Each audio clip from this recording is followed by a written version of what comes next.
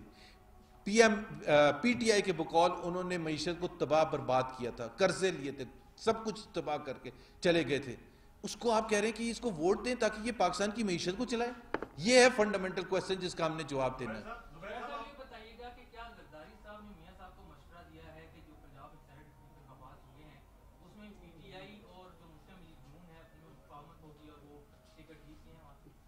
میرا خیال ہے اس میں دو رائے ہو سکتی ہیں.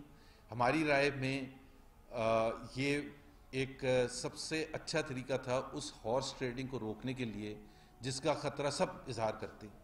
3 سیٹیں آنی تھی جنرل PMLN کی, 4 سیٹیں آنی تھی PTI کی اگر ہارس ٹریڈنگ نہ ہوتی. تو اس حوالے سے اگر اس طرح سے دیکھیں تو ایک ہمارا اوپینین یہ تھا کہ یہ ایک صحیح طریقہ ہے جس میں کسی کو کوئی موقع نہیں ملے گا کوئی پیسے کا اور وہ تمام لالچ کا اور وہ تمام چیزیں. حالانکہ PMLN کا ریکارڈ زبردست ہے. PMLN کا آپ کبھی اٹھا کے پچھلا سینٹ کا الیکشن ہوا تھا, کوئی ایک کسی نے انگلی نہیں اٹھائی تھی کہ PMLN کا کوئی سینیٹر منتخب ہوا ہے یا نہیں منتخب ہوا ہے یا MPAs نے جا کے غلط طریقے سے ووٹ ڈالا ہے. پنجاب اسمبلی کا آپ ریکارڈ اٹھا کے دیکھ لیں, 2015 کا, 2018 کا, 2012 کا, 2009 کا, جب بھی الیکشن PMLN نے یہ کام نہیں کیے ہیں. یہ کام کیے ہیں PTI نے, جس کی ویڈیو خود عمران خان صاحب, اور یہ میں بار بار کہتا ہوں, وہ جو ویڈیو سکینڈل آیا جس میں وہ نوٹ گنتے ہوئے دکھایا گیا اور بہت سے MPAs وغیرہ وہاں موجود تھے, اس کا ایک چشمدید گواہ ہے پورے پاکستان میں, اور وہ ہیں عمران خان صاحب, اور کسی نے نہیں کلیم کیا. 2018 میں انہوں نے کہا کہ میں آپ آئیں میں دکھاؤں گا نوٹ کیسے کاؤنٹ ہو رہے تھے, صرف عمران خان صاحب نے کہا ہے. اس لیے ہم کہہ رہے تھے کہ سپریم کورٹ کے ججز کو چاہیے تھا جب وہ ڈیبیٹ کر رہے تھے کہ وہ کہتے ہیں عمران خان صاحب آپ آئیں, آپ آ کے جواب تو دیں, آپ کو کون ویڈیو لے کے آیا تھا, آپ نے کیا دیکھا تھا, پھر وہ ویڈیو کہاں غائب ہو گیا. آپ تو وزیر اعظم بھی بن گئے تھے, آپ کو موقع بھی ملا تھا, آپ نے کمٹمنٹ بھی کی تھی کہ میں آ کے یہ نہیں چھوڑوں گا, اور پھر ایک وہاں شخص ایک بیٹھا ہوئے جو آپ کی پارٹی سے تعلق نہیں رکھتا تھا, جو اس کے بعد اس ویڈیو سکینڈل جو عمران خان صاحب نے دیکھی تھی اور اس شخص کو دیکھا تھا, اس کو ٹکٹ, اس کو PTI میں شامل کیا, وہ دوپٹہ پہنایا, PTI کا ٹکٹ دیا, وزیر قانون بنایا. 2.5 سال تک جواب عمران خان صاحب کو دینا ہے اس ویڈیو سکینڈل کا, اور کسی کو نہیں دینا.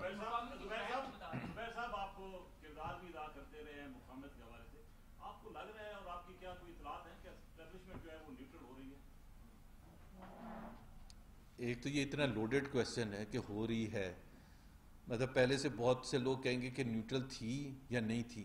بات یہ ہے کہ ہم نے ہمیشہ ایک چیز کہی ہے, بڑی سمپل سی بات کی ہے کہ ایک آئین ہے پاکستان کا, ایک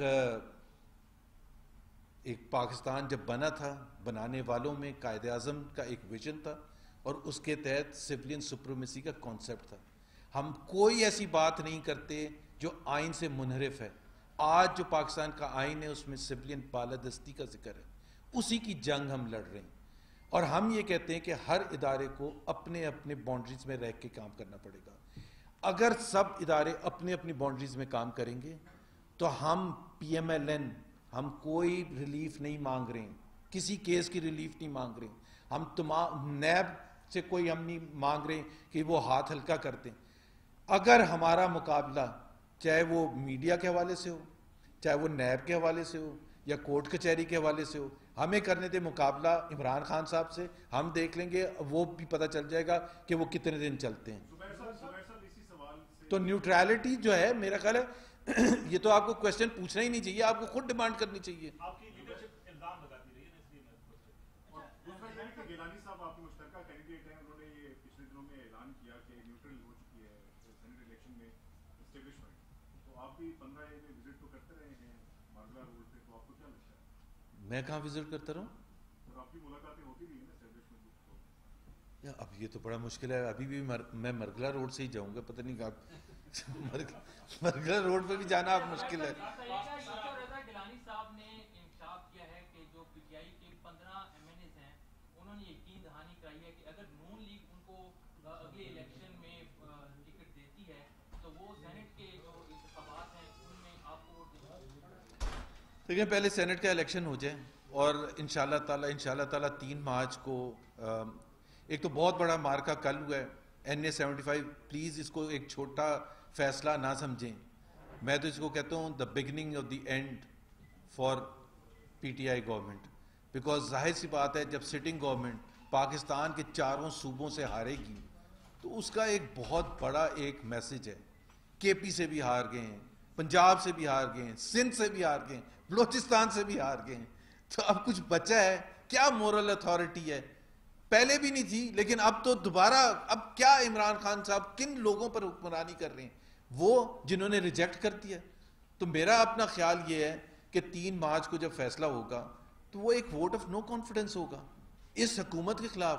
اور آپ کو بھی پتہ ہے کہ کس طرح سے سارے حکومتی, اور ان کا رائٹ بھی ہے, وہ اتر آئے ہیں حفیظ شیخ کو جتوانے کے لیے. لیکن آج کے بعد میرا خیال ہے جو ان کے جو نظریاتی ایم این ایز ہیں عامر لیاقت علی کی طرح, اور دوسرے جو ایم این ایز ہیں, عامر لیاقت نے تو بہت دیر میں جوائن کیا تھا, بہت سے جو درجنوں ممبرز ہیں جو 10 سال 15 سال پی ٹی آئی کے ساتھ رہے ہیں, ان کو خود کویسچن کرنا چاہیے کہ حفیظ شیخ ہے کون, یہ کہاں سے لا کے بٹھا دیا گیا ہے, کون سی کنسپریسی کے تحت کیا ہے, اور جو پاکستان کی معیشت کا بیڑا غرق ہوا ہے پچھلے 2, 2.5, 3 سال میں, وہ سب کے سامنے ہے. غربت میں کتنا اضافہ ہو گیا, بے روزگاری میں کتنا اضافہ ہو گیا, مہنگائی میں کتنا اضافہ ہو گیا, قرضوں میں کتنا اضافہ ہو گیا, کتنے سکیمز آئے ہیں, کتنی کرپشن ہو گئی ہے. وہ تمام کی رسپانسبلٹی سب سے زیادہ عمران خان اور اس کے بعد وزیر خزانہ ان کے ہیں. جی نہیں کرنی چاہیے.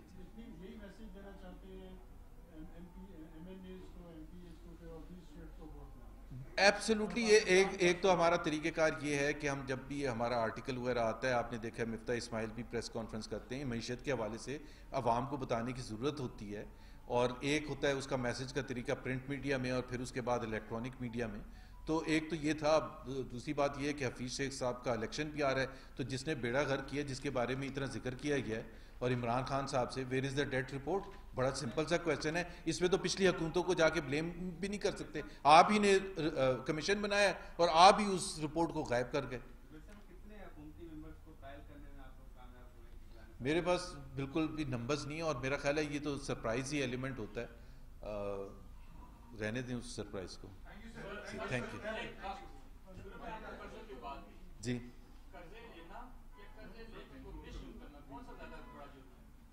قرضے لینا, میں نے یہ جو آرٹیکل میں لکھا ہے, تو قرضے بنیادی وجہ کیا ہوتی ہے؟ بنیادی وجہ میں نے بتا دی ہے کہ یہ ہوتی ہے کہ آپ کے جب محصولات میں اور ایکسپینڈیچر میں جو ڈفرنس ہوتا ہے, اس لیے آپ قرضے لیتے ہیں.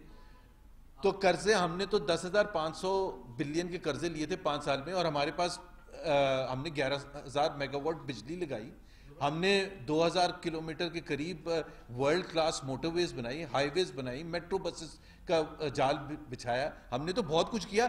انہوں نے اس سے زیادہ جو قرضے 5 سال میں جتنے ہم نے لیے تھے اس سے زیادہ لے کے کیا. مجھے ایک بتا دیں, وہ جو پشاور میٹرو ہے وہ جو اس سے پہلے شروع ہوئی تھی, اس کے بھی قرضے پہلے لیے تھے کے پی حکومت نے, یا جو بھی تھا. مطلب ایک وہ ہے دکھانے کے لیے. کراچی کا گرین لائن پروجیکٹ کہاں ہے, کراچی کا پانی کا منصوبہ کہاں ہے, جہاں ہم 80-90% کمپلیٹ کر کے گئے تھے, وہیں کے وہیں پڑے ہوئے ہیں.